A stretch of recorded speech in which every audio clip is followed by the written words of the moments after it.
El Papa Francisco ha fallecido a los 88 años, tras 12 años de pontificado. Su muerte deja vacante el cargo de líder de la Iglesia Católica. Pero, ¿cómo se elige a su sucesor? A continuación haremos una breve explicación de los principales aspectos del proceso.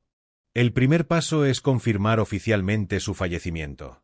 Esta responsabilidad recae en el camarlengo, quien se encarga de administrar la Iglesia durante el periodo en que no hay papa. Según el protocolo, golpea la frente del pontífice 3 veces con un pequeño martillo de plata y lo llama por su nombre de bautismo. Posteriormente, el anillo del pescador, símbolo del poder papal, es destruido para evitar su uso indebido, y se sellan las estancias papales. ¿Y quién gobierna la Iglesia durante la sede vacante? Durante el tiempo en que no hay papa, conocido como sede vacante, la máxima autoridad temporal de la Iglesia es el camarlengo, quien se encarga de la administración diaria, pero no puede tomar decisiones doctrinales ni introducir cambios importantes. Además, se forma un grupo llamado Congregación Particular, integrada por el camarlengo y 3 cardenales elegidos por sorteo cada 3 días, que ayudan en las gestiones inmediatas y de preparación para el cónclave. Importante, durante la sede vacante, todos los jefes de dicasterios, los ministerios del Vaticano, cesan en sus funciones, a excepción del camarlengo y del penitenciario mayor, que sigue atendiendo temas de confesión y absoluciones en casos graves. ¿Qué se entiende por camarlengo? El término camarlengo proviene del latín medieval camerarius, que significa literalmente oficial de cámara o encargado de la cámara. Cámara en latín significa habitación o cámara. En los primeros siglos de la Iglesia, el camerarius era el responsable de administrar los bienes materiales de la Santa Sede, los tesoros, las propiedades y las finanzas del Papa. Era, en esencia, una figura similar a un tesorero o mayordomo mayor de la corte papal. Con el paso del tiempo, especialmente en la Edad Media, el rol evolucionó. No solo se encargaba de las finanzas, sino también de gestionar la Iglesia durante los periodos de sede vacante, es decir, cuando no había papa. Su función administrativa adquirió un carácter interino y de autoridad limitada tras la muerte del papa. En italiano actual, de donde el español tomó la palabra, se dice camerlengo.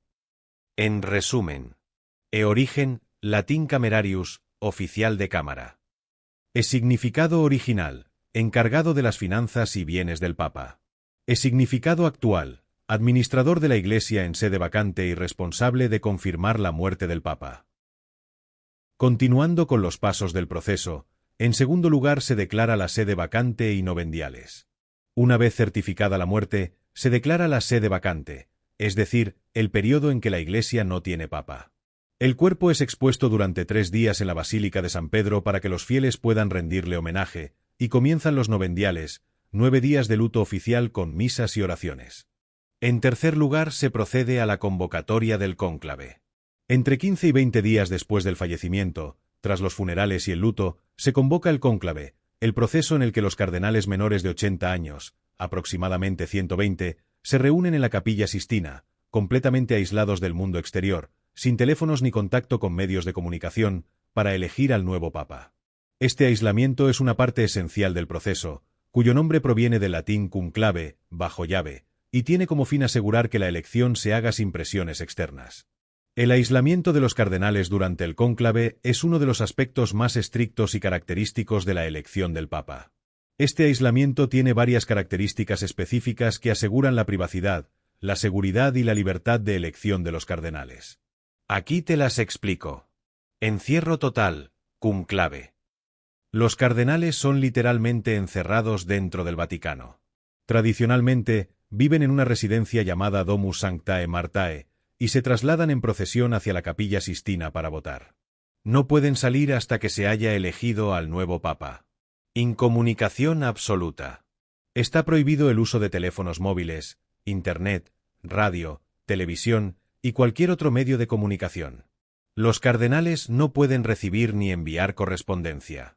Cualquier intento de comunicación con el exterior es considerado una grave violación, excomunión automática. Vigilancia estricta. Todo el recinto es revisado previamente para detectar posibles micrófonos, cámaras o dispositivos de espionaje. La Gendarmería Vaticana y expertos técnicos aseguran que no haya posibilidad de filtraciones. Se instala un sistema de barrido electrónico continuo para detectar transmisiones. Juramento de secreto. Antes de comenzar el cónclave, todos los participantes hacen un juramento solemne de guardar secreto sobre lo que sucede dentro, votaciones, debates, opiniones.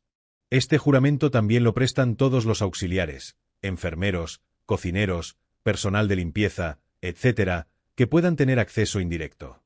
Reducción de personal al mínimo.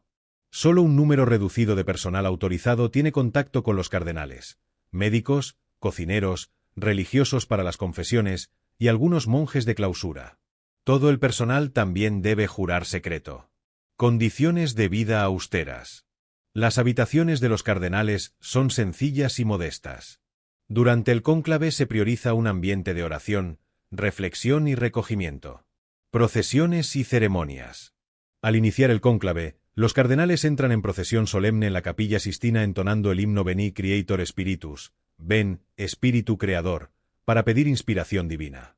Y finalmente, una duración indeterminada. El aislamiento dura todo el tiempo necesario hasta que un nuevo papa sea elegido. No hay límite máximo. Si no logran acuerdo, permanecen aislados hasta que lo consigan. En cuarto lugar, celebración de congregaciones generales y perfil del nuevo papa. Antes de votar, los cardenales celebran una serie de reuniones llamadas congregaciones generales, donde analizan la situación de la Iglesia y discuten sobre las cualidades necesarias en el próximo pontífice. ¿Quiénes son los cardenales?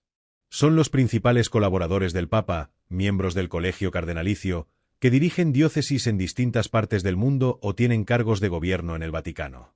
Aunque cualquier varón católico bautizado podría ser elegido papa, en la práctica, siempre ha sido elegido un cardenal desde hace siglos, ya que representan a los líderes más experimentados de la Iglesia. En quinto lugar, votaciones y fumata. El proceso de votación puede durar varios días. Se realizan hasta 4 votaciones diarias, y un candidato debe recibir al menos 2/3 de los votos para ser elegido. Si después de 30 votaciones no se ha alcanzado un consenso, el reglamento permite votar únicamente entre los 2 cardenales más votados, requiriendo mayoría absoluta. Tras cada votación, las papeletas se queman. Es aquí donde entra en escena la famosa fumata. Si no hay acuerdo, el humo que sale por la chimenea es negro. Si se elige a un nuevo papa, el humo es blanco, señalando al mundo que hay un nuevo líder para la Iglesia. 6. Aceptación y anuncio. Cuando un cardenal recibe el número suficiente de votos, se le pregunta: ¿aceptas tu elección canónica como sumo pontífice? Si acepta, elige un nombre papal, el cual usará durante su pontificado. Por ejemplo, el Papa Francisco era conocido antes como Jorge Mario Bergoglio. Finalmente, el nuevo papa es presentado al mundo desde el balcón central de la Basílica de San Pedro con la emblemática frase: Habemus papam, tenemos papa. Veamos un poco sobre la historia del proceso. ¿Siempre se ha elegido así al papa? No. La elección del papa no siempre fue tan organizada. Antes del siglo XI, la elección era a menudo controlada por emperadores, reyes o familias nobles romanas, lo que generaba mucha inestabilidad y luchas de poder. Esto cambió en el año 1059, cuando el Papa Nicolás II instituyó la bula In Nomine Domini, que estableció que solo los cardenales podían elegir al nuevo pontífice, con el objetivo de eliminar las interferencias externas. Sin embargo, el sistema del cónclave, con el encierro de los cardenales, no se implementó hasta 1274, en el Segundo Concilio de León, convocado por el Papa Gregorio X.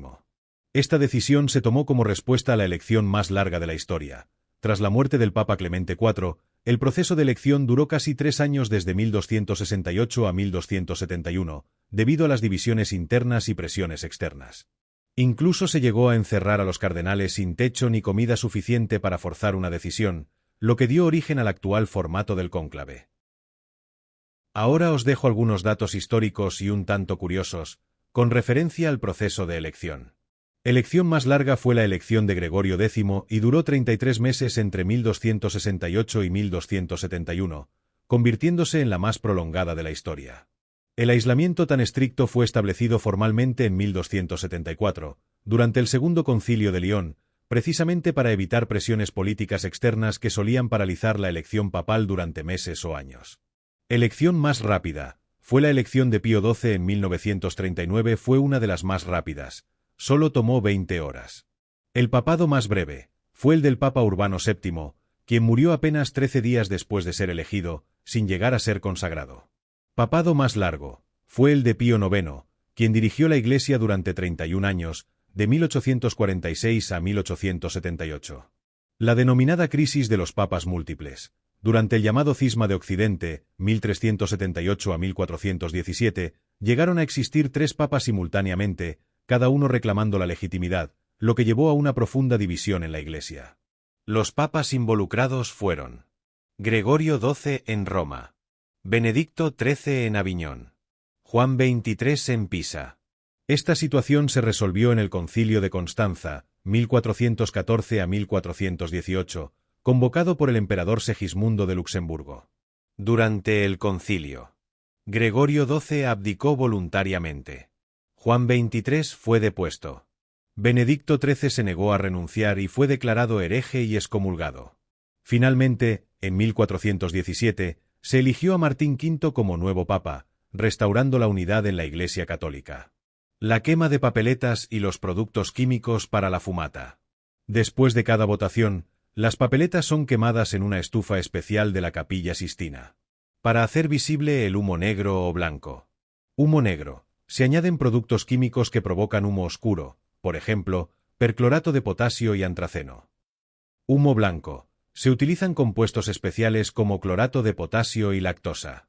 Desde el cónclave de 2005, el que eligió a Benedicto XVI, también suenan campanas del Vaticano al mismo tiempo que la fumata blanca para evitar confusiones, ya que a veces antes el humo no se distinguía claramente. La vestimenta lista para el nuevo papa. Justo después de ser elegido, el nuevo papa va a un pequeño cuarto junto a la Capilla Sistina llamado el Cuarto de las Lágrimas, Stanza delle Lacrime.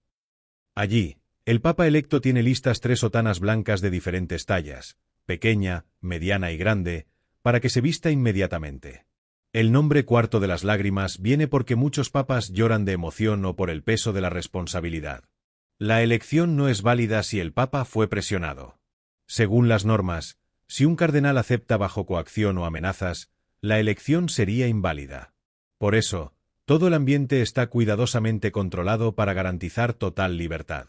¿Sabías que antes los papas eran elegidos bajo acuerdos secretos? Aunque hoy en día está totalmente prohibido, durante siglos los cónclaves incluían negociaciones privadas entre los cardenales. Estos acuerdos, llamados capitulaciones de cónclave, consistían en que los cardenales prometían elegir a un candidato si éste accedía a ciertas condiciones políticas, económicas o doctrinales. Ejemplos reales de estas capitulaciones. Cónclave de 1352. El futuro Papa Inocencio VI prometió gobernar siempre consultando al Colegio de Cardenales, limitando su autoridad antes de ser elegido. Cónclave de 1417. En pleno cisma de Occidente, los cardenales pactaron que el Papa electo, Martín V, debía convocar un concilio ecuménico y emprender reformas urgentes en la Iglesia para restaurar la unidad. Cónclave de 1513. Durante la elección de León X, se sabe que algunos cardenales recibieron promesas de beneficios personales y futuros nombramientos a cambio de su voto. Estas prácticas, aunque comunes en su época, fueron vistas como una amenaza a la libertad del Papa y al carácter sagrado de su elección. ¿Por qué se prohibieron? En el año 1621, el Papa Gregorio XV las prohibió formalmente con la bula Aeterni Patris Filius, declarando que todo pacto previo o condición para la elección papal era nulo.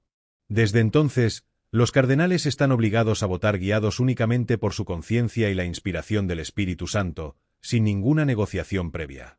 Los cardenales no pueden hacer pactos previos, capitulaciones. Cualquier promesa hecha en ese sentido es nula, y los cardenales están obligados a votar según su conciencia y la voluntad de Dios. Si un papa es elegido fuera del colegio cardenalicio. Aunque es rarísimo hoy, cualquier varón bautizado católico puede ser elegido papa. Si el elegido no es obispo, por ejemplo, un sacerdote o laico, debe ser ordenado obispo inmediatamente antes de ser presentado al mundo. Aunque hoy sería muy raro, en la historia de la Iglesia sí ha habido papas que no eran cardenales al momento de ser elegidos. Aquí te paso varios ejemplos históricos claros. Aquí menciono algunos ejemplos de papas elegidos fuera del colegio cardenalicio. San Fabián, papa entre los años 236 y 250. San Fabián era un simple laico cuando fue elegido papa. Según la tradición, una paloma descendió sobre su cabeza durante la elección en Roma, interpretándose como una señal divina. Fue ordenado obispo inmediatamente después de su elección. Papa Urbano VI, papa entre los años 1378 y 1389. Aunque era arzobispo de Bari y un hombre importante en la curia, no era cardenal cuando fue elegido papa tras el regreso del papado de Aviñón. Su elección fue un intento de calmar la tensión entre italianos y franceses. Papa León X, papa entre los años 1513 y 1521. Giovanni de Medici fue elegido papa siendo todavía un joven cardenal diácono, pero había sido hecho cardenal a los 13 años. No es un caso exacto de no ser cardenal, pero su elección siendo apenas ordenado sacerdote es un ejemplo de elecciones muy atípicas. Y el último caso claro, Papa Gregorio XVI, papa entre los años 1831 y 1846. Fue elegido sin ser obispo en el momento del cónclave. Era cardenal, pero no tenía ordenación episcopal todavía, así que tuvo que ser ordenado obispo inmediatamente después de su elección. ¿Y qué sucede hoy en día? Cualquier varón católico bautizado podría, en teoría, ser elegido papa. Pero si no es obispo, debe ser consagrado obispo de inmediato antes de ejercer funciones papales.